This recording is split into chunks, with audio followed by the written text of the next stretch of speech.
Bismillahirrahmanirrahim. Assalamualaikum warahmatullahi wabarakatuh. Perkenalkan, nama saya Fitri Nurhayati, NIM 222100022, Prodi PGMI, Pendidikan Guru Madrasah Ibtidaiyah dari Institut Darul Quran.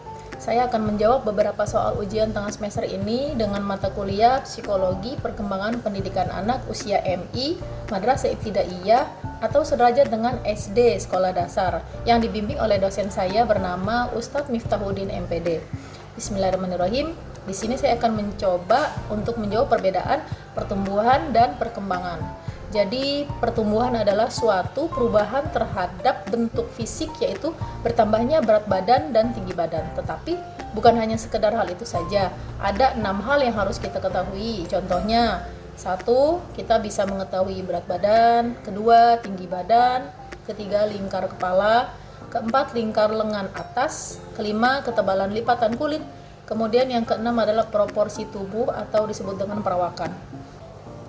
Jadi sangatlah penting untuk memperhatikan asupan gizi anak dan juga wajib bagi kita untuk menjaga kesehatan agar dapat bertumbuh dengan baik. Secara umum, pertumbuhan bisa diamati dan terlihat dengan sangat jelas, terkhusus pada bentuk pertumbuhan tubuh. Dan pertumbuhan tersebut bisa dilihat dari ukuran yang kecil menjadi yang lebih besar. Jadi dapat saya simpulkan bahwa pertumbuhan adalah perubahan yang terjadi pada objek yang sifatnya cenderung terbatas, namun diamati secara langsung menggunakan indera. Contohnya yaitu seorang bayi yang baru lahir akan tumbuh secara pesat, yaitu mulai bertambahnya usia dan bertumbuh semakin besar, kemudian ketika beranjak dewasa pertumbuhan semakin terbatas. Itu yang dimaksud dengan pertumbuhan. Selanjutnya, perkembangan adalah semua aspek yang berubah pada objek. Sebenarnya perkembangan memiliki hal yang lebih luas daripada pertumbuhan. Sebenarnya pertumbuhan juga masuk ke dalam nilai perkembangan. Contohnya, bayi yang baru lahir belum dapat banyak beraktivitas. Dia akan selalu tidur dan menangis saja.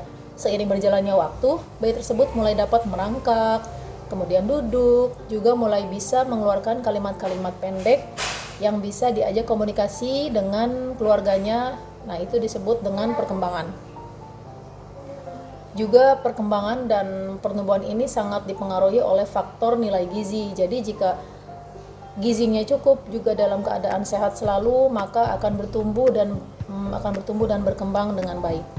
Oke. Kemudian lanjut yang nomor 2, yaitu Jean Piaget membagi perkembangan kognitif menjadi 4 tahap, yaitu 1. Sensori motor.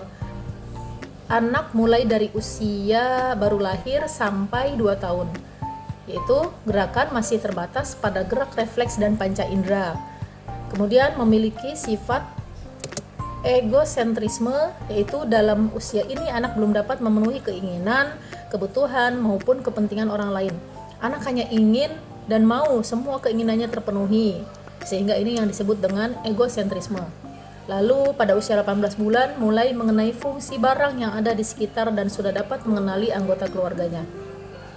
Kemudian untuk tahap yang kedua, tahap praoperasional dimulai dari usia 2 hingga 7 tahun.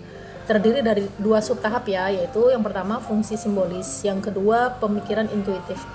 Subtahap yang pertama yaitu fungsi simbolis nih, mulai dari usia 2 tahun sampai 4 tahun. Secara mental di usia ini anak sudah mulai dapat mempresentasikan objek yang tidak hadir. Kemudian peningkatan fungsi simbolis menampak melalui perkembangan bahasa dan kemunculan sikap bermain. Contohnya, anak kecil dapat mencoret-coret gambar orang, matahari atau apapun yang dia lihat di sekitar. Dalam tahapan ini anak hanya bisa menggambar dan mewarnai dengan warna yang dia suka saja. Contohnya, matahari berwarna biru, laut berwarna kuning, dan sebagainya yang dia inginkan. Kemudian pada usia sekolah dasar, lukisan anak menjadi semakin realistis, rapi, dan persis. Seperti awan berwarna biru, matahari berwarna kuning. Jadi lebih nyata dan lebih terlihat sesuai apa yang ada. Kemudian subtahap yang kedua yaitu pemikiran intuitif, mulai dari usia 4 sampai 7 tahun. Apa saja? Yaitu penalaran primitif. Yang kedua, rasa ingin tahunya sangat tinggi. Kemudian 3, belum mampu beroperasi. Contohnya seorang anak tahu bahwa 2 tambah 3 itu 5. Akan tetapi anak belum tahu dan belum paham hal lain jika angka tersebut dibalik. Gitu. Selanjutnya ada yang ketiga, tahap operasional konkret. Mulai usia dari 7 hingga 11 tahun. Yaitu mulai menggunakan mulai bisa mengoperasikan diri, kemudian penalaran logika dalam batas konkret. Pada tahap ini anak sudah dapat melakukan penyusunan sesuatu dan dapat memahami sesuatu yang berbeda-beda sesuai bagiannya. Namun di usia ini anak belum bisa memecahkan masalah-masalah secara abstrak. Kemudian kemampuan mengingat dan berpikir logis meningkat. Juga egosentrismenya mulai menghilang, yaitu anak dapat memahami kepentingan yang lain dan tidak hanya mementingkan dirinya sendiri. Kemudian tahapan yang keempat yaitu tahap operasional formal. Setelah anak usia 11-15 tahun, biasanya pemikiran abstrak, idealis, dan logis, yaitu contoh yang dapat dibayangkan anak dengan beberapa kemungkinan yang akan terjadi dan meningkatkan idealisnya. Lalu untuk jawaban yang nomor 3 yaitu psikologi kognitif adalah suatu studi ilmiah mengenai proses-proses mental atau aktivitas pikiran, yaitu berusaha memahami stimulus dengan cara kerja menggunakan otak untuk mengeluarkan respon. Berikut proses mentalnya. 1. Memperoleh informasi. Yang kedua, informasi dipresentasikan dan ditransformasikan sebagai pengetahuan. Kemudian yang 3, pengetahuan disimpan dalam ingatan dan kemudian dimunculkan kembali. Kemudian yang keempat, pengetahuan digunakan untuk mengarahkan sikap dan perilaku. Jadi kesimpulan dari saya yaitu kita dapat memperoleh informasi baru, lalu informasi tersebut dapat kita presentasikan dan kita transformasikan ke dalam otak sebagai sumber pengetahuan baru, kemudian akan disimpan dalam memori kita. Kemudian kita dapat memunculkan kembali materi-materi pengetahuan yang sudah tersimpan di dalam otak. Lalu sedangkan sains kognitif adalah kajian ilmiah tentang pikiran dan perilaku yang menekankan pada penggunaan serta akuisisi pengetahuan dan informasi. Juga mempelajari bagaimana suatu perilaku dapat dihasilkan dengan fokus pada suatu sistem syaraf yang dapat mewakili, memproses, dan mengubah informasi.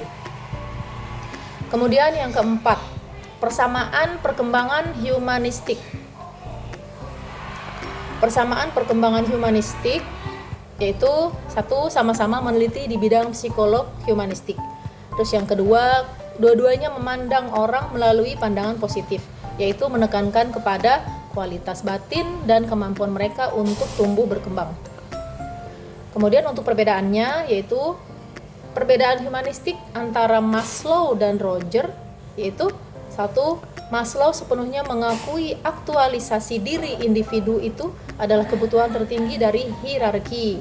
Aktualisasi diri itu terjadi dalam diri atau individu itu sendiri. Kemudian yang kedua, menurut Rogers, tidak hanya menekankan pada individu semata, namun aktualisasi diri diperoleh lebih jauh dari dan lebih luas melalui kebutuhan individu dalam berinteraksi dengan lingkungan, terutama melalui empati, keaslian, dan penerimaan orang lain yang menghasilkan kondisi untuk pertumbuhan individu itu sendiri. Oke, terima kasih. Semoga apa yang disampaikan bermanfaat. Dan mohon doanya semoga diberikan kelancaran untuk kami semua. Wassalamualaikum warahmatullahi wabarakatuh.